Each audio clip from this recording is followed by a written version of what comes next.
Welcome to మీఎం Rayalaseema mother food blogs. ఈరోజు అందరికీ ఇష్టమైన ఆలు ఆనియన్ బొండా చేస్తున్నాము. బయట బండ్ల మీద దొరికే ఆలు ఆనియన్ బొండా రుచితో సమానంగా వచ్చేలా చాలా సులభంగా ఇంట్లోనే చేసుకోవచ్చు.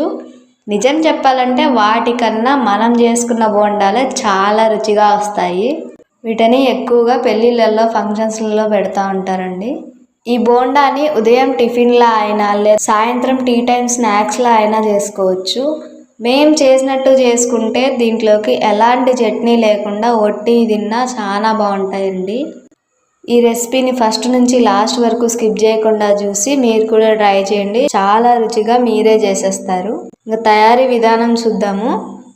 ముందుగా 2 పెద్ద సైజు ఉల్లగడ్డల్ని బాగా కడిగి మధ్యలోకి కోసుకొని ఉప్పు నీళ్ళల్లో వేసి ఉడకబెట్టుకోవాలి. అలా ఉడికిన ఉల్లగడ్డల్ని పై తోలు తీసేసి పక్కన పెట్టుకోవాలి.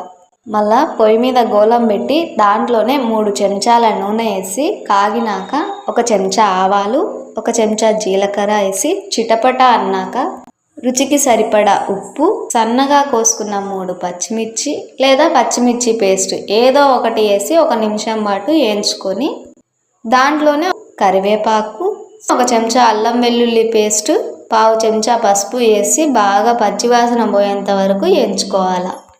మళ్ళీ దాంట్లోనే ఉడకబెట్టుకున్న ఉల్లగడ్డల్ని మెత్తగా జిదుముకొని వేసి మసాలాలో బాగా కలబెట్టుకుంటూ వేయించుకుంటే ఇలా ఉల్లగడ్డలు మెత్తగా అవుతాయి. ఇంకా ఆఖరిగా రవ్వంత కొత్తిమీర జల్లుకొని బాగా కలబెట్టుకొని పక్కన చల్లారబెట్టుకోవాలి.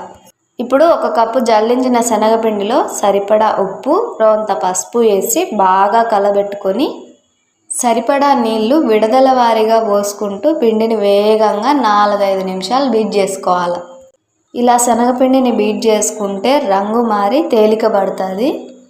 ఇలా తేలికబడిన పిండిలో 1/2 చెంచా వంట సోడా వేసి ఇంకా వేగంగా బీట్ చేసుకుంటే పిండి మరింత తేలికబడుతుంది. వేసుకున్న పిండి అయితేనే బోండాలు బాగా పొంగి మంచి రుచి వస్తాయండి.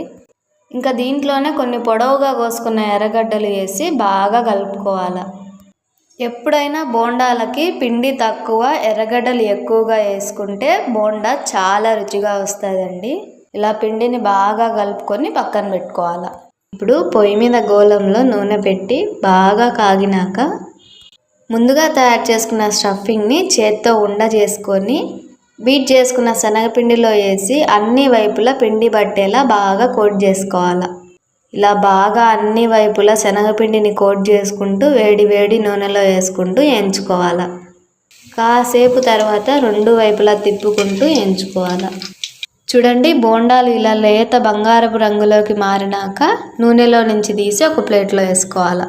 ఇలానే మిగిలిన పిండితో కూడా బోండాలు వేసి ఒక ప్లేట్లో సర్వ్ చేసినాము. ఈ బోండాల పైన రొంత గ్రీన్ చట్నీ, పెరుగు, సన్నగా తరిగిన కొత్తిమీర, కారం, ఆనియన్స్ వేసుకొని తింటే చాలా బాగుంటాయండి. ఈ ఏం లేకుండా ఒట్టి తిన్నా కూడా లోపల ఆలు స్టఫింగ్ తగులుతా చాలా కమ్మగా ఉంటాయి. చూడండి, ఒక బోండాని కట్ చేస్తే లోపల స్టఫింగ్ లేయర్ అస్సలు చెదిరిపోకుండా చాలా బాగుంది కదండి. నాకైతే చూస్తుంటేనే నోరు ఊరిపోతుంది. మేమైతే మాకున్న చల్లని వాతావరణంలో చాలా ఇష్టంగా తిన్నాం వీటిని. ఒక్కో బోండా తింటా అంటే ఇంకా తినాలనిపించేంత రుచిగా ఉన్నాయండి. ఇలా ఒట్టి శనగపిండితో ఆలూని స్టఫ్ చేసి చేసుకోకుండా ఎక్కువగా ఎర్రగడ్డలు వేసుకొని చేసుకుంటే ఈ ఆలు ఆనియన్ బోండా రుచి ఇంకా బాగుంటుందండి. మరి ఒక్కసారి ఈ వెరైటీ ఆలు ఆనియన్ బోండాని మీరు కూడా ట్రై చేసి మీకు ఎలా వచ్చిందో మాకు కామెంట్ చేయండి.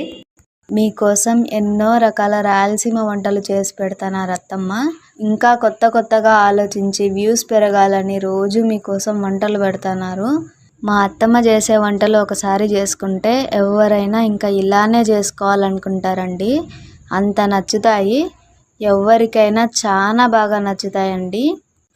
మమ్మల్ని సపోర్ట్ చేసి వ్యూస్ పెంచుతారని ఆశిస్తూ మరిన్ని రాయలసీమ వంటలతో మీ ముందుకు వస్తాము.